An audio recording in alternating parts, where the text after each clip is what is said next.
students, today we have to see topic is democracy. अपना नया chapter है democracy chapter. Already हम democracy के बारे में थोड़ा इंट्रोडक्शन देके फिर भी आज क्या करेंगे स्टार्टिंग से देख लेंगे. जो भी स्टूडेंट्स मिस हुए उनको इजी हो जाता. Now when we speak about democracy, democracy के अंदर दो वर्ड्स है. दो वर्ड्स में क्या है, एक को हम बोल रहे डीमोस, सेकेंड को हम बोल रहे क्रेटोस. क्रेटोस बोलो या क्रेशिया बोलो, ये दोनों भी एक ही है. म्यूट कर दो बेटा, उनको म्यूट कर दो. सो डीमोस का मतलब पीपल है. क्रेटोस का मतलब क्या है, रूल है. इफ दे डोंट अनम्यूट उनको निकाल दो, रूम से निकाल दो, कोई प्रॉब्लम नहीं है. स्टूडेंट को ही निकाल दो, रिमूव कर दो. सो डेमोक्रेसी में टू वर्ड्स है. डेमोक्रेसी में टू वर्ड्स में फर्स्ट है डीमोस. डीमोस का मतलब पीपल. क्रेटोस या क्रेशिया, थोड़े बुक्स में क्रेटोस मेंशन्ड है, थोड़े बुक्स में क्रेशिया मेंशन्ड है. ये दोनों भी वर्ड्स कहीं से भी रहने दो, इसका मतलब है rule. See, simple demos and kratos. Democracy is a word which is made up of two Latin words, that is a demos plus kratos or kratia, whatever. So demos means people, kratos and kratia is nothing but rule. The rule created by the people for the people by the people is simply democracy. इसका मतलब क्या है, people खुद rule बना ले रहे हैं उन अपने आप को एडमिनिस्ट्रेशन करने के लिए. So इसको हम डेमोक्रेसी बोलते हैं. So सेम डेमोक्रेसी के अंदर कोई भी कंट्री डेमोक्रेटिक कंट्री है, हम इसको कैसा आइडेंटिफाई करते हैं. इसके अंदर 3 प्रिंसिपल्स रहना है आपको. इसके अंदर 3 प्रिंसिपल्स रहना है. Simply what we will say is first is welfarism. ये वेलफेयरिज्म क्या है, then secularism, then comes liberalism. First हम बात करेंगे welfarism. Welfareism is nothing but the principles of welfare. Ism का मतलब क्या है, principles, theory. The theory which is based on the welfare programs. What is welfare? Welfare is nothing but well-being of the people who reside in the state. जो भी लोग state में रह रहे हैं उनका well-being. Well-being is nothing but being happy. So हम क्या करें, public policy बोल के एक टॉपिक पढ़े थे. What we read? हाँ बोलो बेटा. Yes yes बेटा tell me. हाँ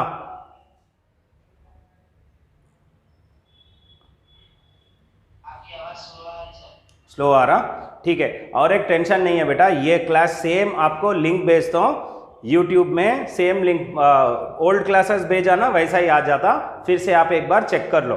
अगर इसमें क्लियरली सुनाई नहीं दे रहा तो उसमें देख लो आप. सो वेलफेयरिज्म कहाँ से बात कर रहे हैं हम, बीइंग हैप्पी तक आया ये. यहाँ से क्या है, ये पब्लिक पॉलिसी में हम लोग फर्स्ट चैप्टर में फर्स्ट लेसन में ही स्कोप ऑफ पॉलिटिकल साइंस में पब्लिक पॉलिसी देखे थे. कोई भी पॉलिसी बनाइए पब्लिक के लिए वो वेलफेयर मेजर में रहना है. सो अगर कंट्री डेमोक्रेसी को फॉलो कर रहा तो फर्स्ट प्रिंसिपल है इनका क्या है, वेलफेयरिज्म. ये वेलफेयरिज्म रहना है. Second we are speaking about secularism. ये सेक्युलरिज्म क्या है, सेक्युलरिज्म अपने प्रियम्बल में मेंशन्ड है. Preamble is nothing but the soul of constitution. You can mute anyone बेटा, तुम म्यूट कर दे सकते, कुछ भी आवाज आए तो म्यूट कर दो. ज्यादा बार ओपन करते रहो तो निकाल कर रिमूव कर दो. सो प्रियम्बल के अंदर, अपने प्रियम्बल के अंदर हम सेक्युलरिज्म वर्ड भी देखे. सेक्युलर का मतलब क्या है, government will not have any official religion. Like if you see Pakistan is Islamic republic country. वो भी रिपब्लिक कंट्री है. रिपब्लिक मतलब पब्लिक ही चुनते हैं उनके लीडर को. फिर भी क्या है, उनके सामने वो लोग इस्लामिक, इसका मतलब क्या है, वो रिप्रेजेंट कर रहे हैं एक रिलीजन को. वो लोग बोल रहे हैं कि हम इस्लामिक कंट्री के लोग हैं. मगर इंडिया में कहीं भी ऐसा मेंशन्ड है क्या, it is dominantly population. Population किसका डोमिनेट है, हिंदूज का. Anywhere it is mentioned as Hindu country, no. Muslim country, no. Christian country, Parsi country, Sikh Buddhist, no. It is a secular country. India is for all religion. All religion shall be treated equally under the secularism. At the same time, no religion shall be given preference in the affairs of the government. Government के affairs में किसी religion को importance नहीं देते. नहीं देते का मतलब क्या है, बेइज्जत करते क्या religion को, no. But on the basis of religion you cannot make any rules. Now we are speaking about liberalism. The principles, the theory based on liberty. What is liberty? Liberty already आप देखें, it is nothing but wish and will. So it is wish and will. So citizens अपने wish and will के हिसाब से society में रहना है. सो इनको लिबरलिज्म है. Example, you like Jammu and Kashmir, you can go and reside in Jammu and Kashmir. There anyone can tell you, you are Hyderabadi, why you came to Kashmir? They cannot question you. Why? This country is a liberal country. A citizen can survive anywhere. So according to your wish and will, you can dress. According to your wish and will, you can behave in the society without disturbing others' liberty. इसलिए liberty का मतलब क्या है? आपके मर्जी के हिसाब से आप रह सकते हैं, मगर दूसरों के मर्जी के खिलाफ भी नहीं जाना है. इसलिए लिबर्टी आपको directly, government is not protecting the liberty. So liberty is not under judiciary department. उसको पॉज करो बेटा, पॉज करो इधर.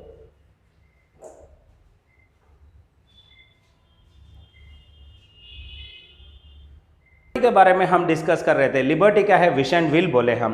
This is not protected by judiciary directly. In turn rights are given to us. हमें rights मिले हैं, इसको हम बोलते हैं FR, that is fundamental rights. Fundamental rights किधर मेंशन है? कॉन्स्टिट्यूशन में मेंशन है. कॉन्स्टिट्यूशन में मेंशन है फंडामेंटल राइट्स. कौन से आर्टिकल्स? 12 से लेके 35 तक. जब हम डेमोक्रेसी की बात कर रहे हैं, सो यहां पर जुडिशियरी डिपार्टमेंट एक है. There is one department call judiciary department.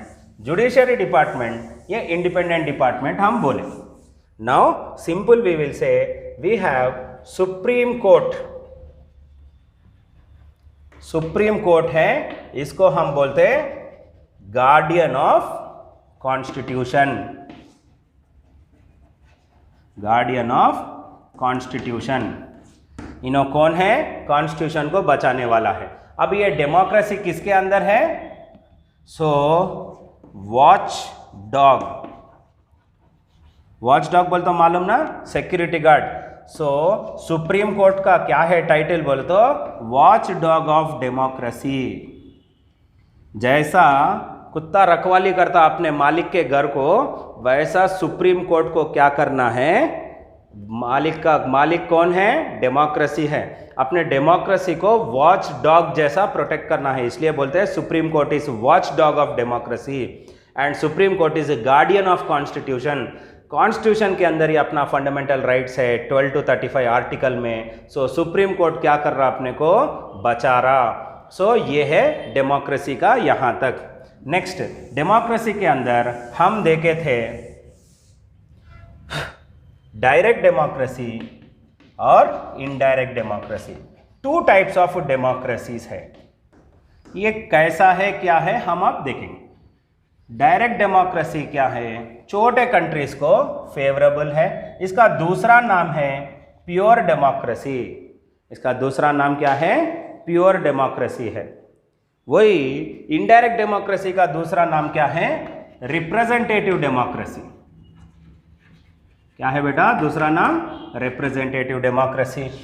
दोनों तरफ में आपको गवर्नमेंट है. डायरेक्ट डेमोक्रेसी में भी गवर्नमेंट है, इनडायरेक्ट डेमोक्रेसी में भी गवर्नमेंट है. So government is third element of state. This you people know, you have read the same thing in second chapter.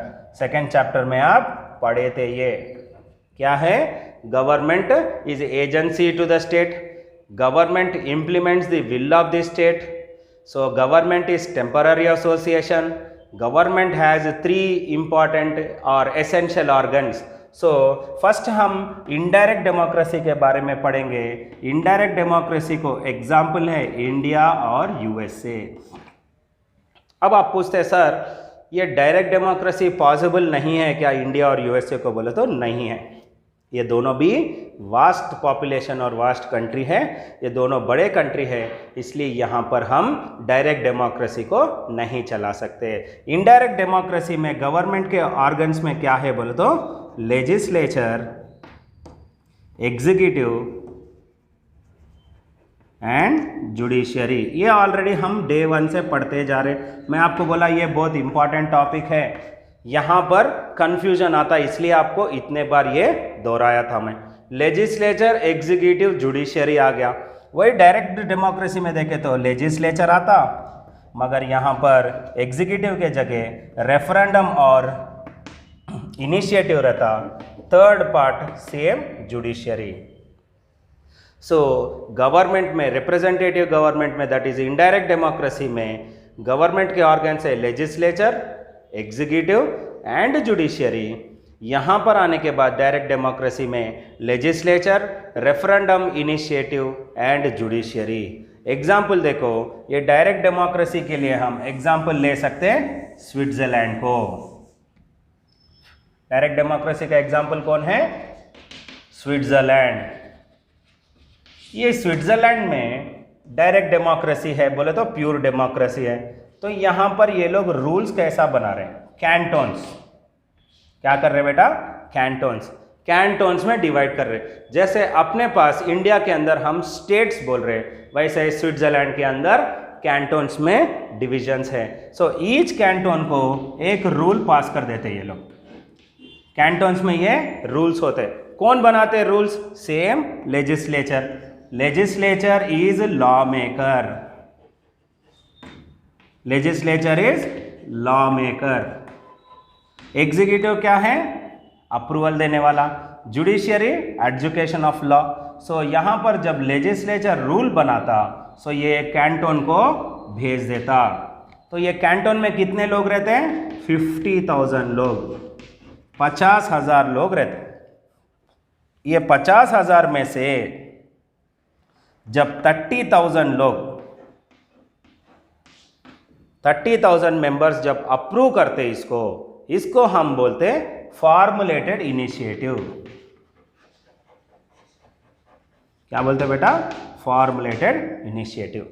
अगर समझो कि एक कम हो गया, 29,999 members approved, then that legislature जो अप्रूव करे कैंटोन में, वो बिल, पहले देखो कभी भी याद रखो, बिल प्रेजेंट करते लेजिस्लेचर।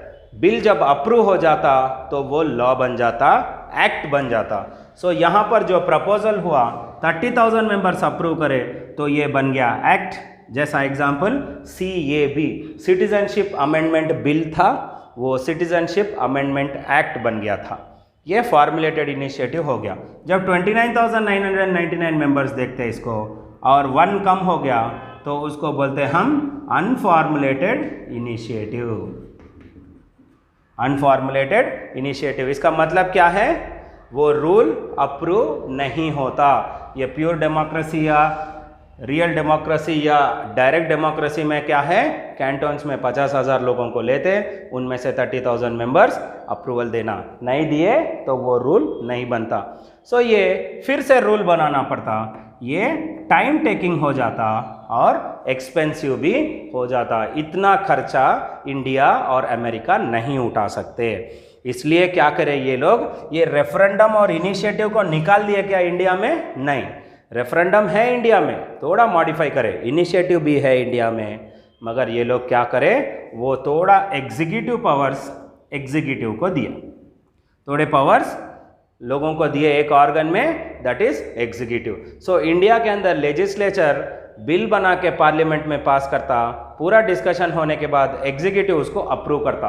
कोई भी बिल इंट्रोड्यूस करने से पहले प्रेसिडेंट को पूरे बिल के बारे में एक्सप्लेन करना जरूरी है। अगर प्रेसिडेंट का पहले सिग्नेचर नहीं बना तो अल्टीमेट क्या है? वो बिल पास नहीं होता। सो वो बिल पास नहीं होता क्योंकि without assent of president bill can not be presented in parliament. After the discussions on the bill, once again it has to come for the assent। assent बोलते हैं, ये SSENT, signature बोल के हम नहीं बोलते। यहाँ पर पॉलिटिकल साइंस का डिफरेंट टर्मिनोलॉजी है। यहाँ पर पॉलिटिकल साइंस में ये सिग्नेचर को हम असेंट बोल रहे हैं, चेंज को हम क्या बोल रहे हैं? अमेंडमेंट बोल रहे हैं। ये आपको याद रखना है। कॉन्स्टिट्यूशन में कुछ भी चेंज कर रहे हैं तो वहाँ पर अमेंडमेंट हो रहा बोल रहे हैं हम, यहाँ पर सिग्नेचर लेना है तो असेंट लेना बोलते हैं। सो प्रेसिडेंट के पास असेंट के लिए आता। सो ये है ये दोनों के बीच में डिफरेंस। सो अपना कंट्री वास्ट होने के वजह से अपने पास यहाँ पर एग्जीक्यूटिव डिपार्टमेंट है, वहाँ पर कंट्री छोटा होने से वहाँ पर उनको रेफरेंडम इनिशिएटिव है, इसलिए प्रोटेस्टिंग में भी डिफरेंसेस है। स्विट्ज़रलैंड में अभी कोई लॉ के लिए प्रोटेस्ट कर सकते हैं क्या? कोई रूल बन गया और उसको फॉर्मुलेटेड इनिशिएटिव में गिना जा रहा, और कोई उस पर प्रोटेस्ट कर सकते हैं क्या बोले तो no. Why? They don't have right to protest. ये राइट टू प्रोटेस्ट बोल के नहीं रहता, right to criticise the government. You can criticize the government, it is your political right. आपका पॉलिटिकल राइट है, आप क्रिटिसाइज कर सकते हैं गवर्नमेंट को। इसका मतलब ये नहीं कि आप गंदे गालियां देते। गालियां हम लीडर्स को भी नहीं दे सकते, हम पीसफुल वे में प्रोटेस्ट कर सकते। We can tell that government is doing wrong and we don't accept this. Why we are given that right to criticise the government? Because we are not directly involved in legislating the rules. So यहाँ पर executive department रहने की वजह से someone is representing us, so it is called representative government. कोई अपना काम कर रहा अपने बिहाफ में, someone is working on behalf of us, so they are representative of us, so we are calling this as representative government. So representative government बुला रहे इसलिए क्योंकि हम राज्यसभा मेंबर्स को एग्जाम्पल ले लो, राज्यसभा मेंबर्स को हम डायरेक्टली नहीं चुन रहे, वो लोग इनडायरेक्टली इलेक्ट हो रहे। सेम आप प्रेसिडेंट को ले लो, president is also elected by the electoral college बोलते हैं हम। इलेक्टोरल कॉलेज का मतलब क्या है? यहाँ पर हम डायरेक्टली इलेक्शन नहीं कर रहे, जो लीडर्स को हम चुन के भेजे पार्लियामेंट में वो लोग चुन रहे हैं, और स्टेट में जो एमएलएस को हम चुन के रखे वो लोग प्रेसिडेंट को चुन रहे हैं। इसलिए हम इनडायरेक्टली इलेक्टेड है वो लोग, इसलिए हम प्रेसिडेंट को नॉमिनल एग्जीक्यूटिव बोल रहे। यहाँ तक किसी को कुछ भी डाउट है तो आपको अपना इसमें व्हाट्सएप में आप मुझे पूछ सकते हैं, मैं आपका डाउट क्लैरिफाई करता हूँ। सो ये डायरेक्ट डेमोक्रेसी और इनडायरेक्ट डेमोक्रेसी में ये है डिफरेंसेस। ये आपको 5 मार्क्स का क्वेश्चन में पूछता फाइनल एग्जाम में। फाइनल एग्जाम में कितने मार्क्स के लिए आता बोले तो 5 मार्क्स में आता। अभी सर ये रेफरेंडम है बोले थे ना सर आप, ये रेफरेंडम अपने कंट्री में भी है क्या बोले तो yes. Referendum means referring to the people, refer to people. ये रेफरेंडम कहाँ से आया? सिंपल, रेफरेंडम आया हम साउथ अफ्रीका से ले रहे इसको। ओके, रेफरेंडम का मतलब है फर्स्ट कहाँ से लिए वो बाद में देखेंगे, फर्स्ट रेफरेंडम देखेंगे हम। It is nothing but referring to the people, so we are taking this referendum as refer to the people. If people are opposite then ultimate that rule must not be created. Why? Because our country is democratic country, our country is republican country, इसलिए हम Republic day भी मनाते। हम अपने country को Republic country बनाए, हम अपने कंट्री को कम्युनिस्ट कंट्री या प्रेसिडेंशियल फॉर्म ऑफ गवर्नमेंट नहीं दे के हम अपना रिप्रेजेंटेशन पब्लिक का रहना है, पब्लिक का ही अपर हैंड रहना है। That means we the people of this country are owners and the people who are ruling us are servants, इसलिए उनको बोलते हैं पब्लिक सर्वेंट। ये आप लोगों को याद रहना है। Then there is one more word called plebiscite. एक 2 मार्क्स का आंसर है आपको यही चैप्टर में, प्लेबिसाइट। ये प्लेबिसाइट कहाँ से लिए हम? ये प्लेबिसाइट बनाया कौन? फ्रांस। ये प्लेबिसाइट बनाया कौन बेटा? फ्रांस। मगर हम किससे लिए? साउथ अफ्रीका से लिए। India to plebiscite from South Africa. Example plebiscite का एक एग्जाम्पल बोलिए ना सर, जीता जागता एग्जाम्पल बोलिए जो हमें समझ में आए। आंध्र प्रदेश और तेलंगाना डिवाइड हुआ, ये रेफरेंडम के वजह से ही हुआ। रेफरेंडम हुआ दोनों में, किसको क्या चाहिए पार्लियामेंट में बैठ के डिसाइड करो। सो तेलंगाना सेपरेट चाहिए, ये डिस्कशन हुआ और सेपरेट बना। सो इन दोनों को डिवाइड करने के लिए क्या है डेमोक्रेटिक डिवाइस बोले तो प्लेबिसाइट। सो प्लेबिसाइट का मेन क्या है? इसमें 2 प्रिंसिपल्स हैं, एक्सेशन और सक्सेशन। बोले तो 2 टेरिटरी को 1 बनाओ या 1 टेरिटरी को 2 बनाओ। बोले तो एक टेरिटरी को दो बना लेना पार्ट्स, या दो टेरिटरी मिला के एक टेरिटरी बना लेना, ये प्लेबिसाइट का काम है। ये भी एक डेमोक्रेटिक डिवाइस है। ये कब स्टार्ट हुआ? फ्रांस से स्टार्ट हुआ था। इसको स्टार्ट करा था नेपोलियन बोनापार्टे। उसका नाम है नेपोलियन बोनापार्टे। ये फ्रेंच जनरल था। ये नेपोलियन बोनापार्टे ये 1804 में हुआ था। कौन से ईयर में आया था बेटा? 1804। क्यों आया? ये सीरिया और सूडान, ये दो देश को एक देश के अंदर बदल दिया था।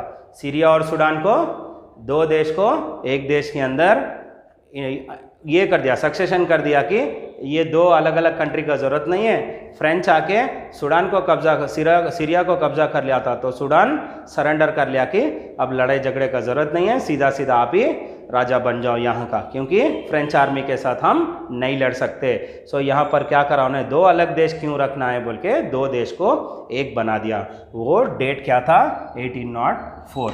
यही अपना प्लेबिसाइट है। सो प्लेबिसाइट को किसने अडॉप्ट किया? साउथ अफ्रीका ने। सो साउथ अफ्रीका इसमें क्या करा, थोड़ा रिलैक्सेशन करा, थोड़ा अपने हिसाब से कर लिया।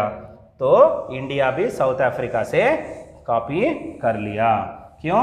What is the main reason? South Africa का प्रिंसिपल अंदर आने का रीजन क्या है? महात्मा गांधी। महात्मा गांधी किधर थे? साउथ अफ्रीका में लियो टॉल्स्टॉय फार्म में काम करते थे, एडवोकेट के जैसा। सो वहाँ से प्रिंसिपल्स थोड़े अपने जो फ्रीडम के बाद यहाँ पर इंडिया में आ गए थे, फ्रीडम के लिए, फ्रीडम फाइटिंग के लिए आए थे, तो वो टाइम पे ये रूल्स इसके अंदर आ गए। सो इसके अंदर और एक देखना है आपको, जुडिशियल रिव्यू। जुडिशियल रिव्यू क्या है? कोई भी ऑर्गन में हम बोले कि लेजिस्लेचर और एग्जीक्यूटिव दोनों इंटरडिपेंडेंट है एक दूसरे पे। एग्जाम्पल हम बोलेंगे दोनों मिलके, दो चोर मिलके एक रूल बना दिए, ये अपने कंट्री के खिलाफ है। इसका मतलब क्या है? कॉन्स्टिट्यूशन इसको अप्रूव नहीं कर रहा। Constitution is not approving this. Why it is not approving? Constitution के अंदर कई प्रिंसिपल्स है। इक्वालिटी, सबको इक्वालिटी देना है, इक्विटी है, फ्रैटर्निटी है, राइट्स है, रेस्पॉन्सिबिलिटीज है, देन जस्टिस है। सो ऐसा बहुत प्रिंसिपल्स है अपने कॉन्स्टिट्यूशन के अंदर। जब कोई लीडर्स ये दोनों मिलके कुछ गलत कोई इनिशिएटिव बना दिए, पब्लिक पॉलिसी में कुछ रॉन्ग बना दिए, तो जुडिशियरी डिपार्टमेंट देखते हुए खामोश नहीं बैठता। वो जुडिशियरी डिपार्टमेंट क्या है? इंडिपेंडेंट डिपार्टमेंट है। सो ये क्या करता? इसके ऊपर रिव्यू करता। रिव्यू का मतलब क्या है? रिव्यू, फिर से देखता ये रूल, ये अकॉर्डिंग टू कॉन्स्टिट्यूशन है या नहीं है। क्यों? Because judiciary department is guardian of, मैं बोला ना अभी फर्स्ट पढ़ाया वही ना, गार्डियन ऑफ कॉन्स्टिट्यूशन। कॉन्स्टिट्यूशन को बचाने वाला कौन है? अपना जुडिशियरी डिपार्टमेंट है। सो अगर कॉन्स्टिट्यूशन के खिलाफ जा रहा, पब्लिक के खिलाफ जा रहा, तो क्या करता? उसको रिपील कर देता। रिपील का मतलब क्या है? खारिज कर देता। It will cancel that initiative और public policy whatever the legislature and executive has proposed. So इसको कैसा खारिज करता? उसको एक स्टैंप मार देता, अनकॉन्स्टिट्यूशनल एक्ट। क्या कर देता? अनकॉन्स्टिट्यूशनल एक्ट बोलता उसको। इसका मतलब क्या है? हमारे कॉन्स्टिट्यूशन के हिसाब से नहीं है ये, इसको निकाल देना है। ये एक्ट कॉन्स्टिट्यूशनल नहीं है, ये गलत है, रॉन्ग है। सो इसको क्या कर दिया? कैंसल कर दिया। सो जुडिशियरी डिपार्टमेंट क्या करते रहता? दोनों पे एक नज़र नहीं 10 नज़र रखता, चेक एंड बैलेंस करते रहता। लेजिस्लेचर क्या कर रहा, एग्जीक्यूटिव क्या कर रहा, सब टाइम टू टाइम देखते रहता। ये अगर कोई कंप्लेंट दिए तो जुडिशियरी डिपार्टमेंट को मालूम होता। अगर कोई कंप्लेंट नहीं दिए, सर ये प्रॉब्लम के बारे में ऐसा है sir, then how government will do? Government has a power. Judiciary department के पास एक पावर है, सुओ मोटो। एग्जाम्पल, एक जुडिशियरी डिपार्टमेंट के जज बैठ के टीवी देख रहे हैं और कोई भी इनिशिएटिव सुन लिए और वो एकदम कॉन्स्टिट्यूशन के खिलाफ है, तो किसी को PIL जाने का ज़रूरत नहीं है, सीधा सीधा वो जुडिशरी डिपार्टमेंट के हेड ही क्या कर सकते हैं, ये केस टेकअप करके अपील के लिए जा सकते हैं, जाके उसके बाद उसको अनकॉन्स्टिट्यूशनल एक्ट करार देके कैंसिल कर देते हैं। Bye this is over. So कल नेक्स्ट क्लास में हम देखेंगे requisites of democracy, requisites of democracy. उसके बाद क्लास में हम देखेंगे अगर डेमोक्रेसी चलना है अपने देश के अंदर, successful functioning of democracy. Democracy के अंदर 3 प्रिंसिपल्स है, वेलफेयरिज्म, सेक्युलरिज्म एंड लिबरलिज्म।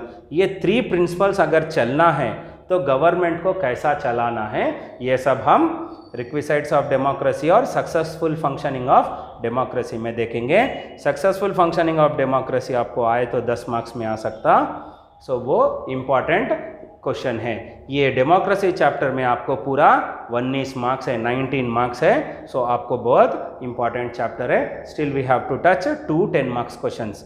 हम 2 10 मार्क्स के क्वेश्चंस टच करना है जिससे ये चैप्टर कंप्लीट हो जाता। आपको ये सेम लिंक शेयर करता हूँ मैं, वीडियो भी आप देख सकते, सो देखिए आप। इसके बाद कुछ भी डाउट्स है तो व्हाट्सएप में आप मुझे डाउट्स पूछिए। सो माई नंबर 9666990499। फिर से रिपीट कर रहा हूँ, 9666990499। ये नंबर पे व्हाट्सएप पे करिए आप, आपके डाउट्स जो भी है पॉलिटिकल साइंस के रिलेटेड हम उसको क्लैरिफिकेशन करेंगे। Thank you, will meet again.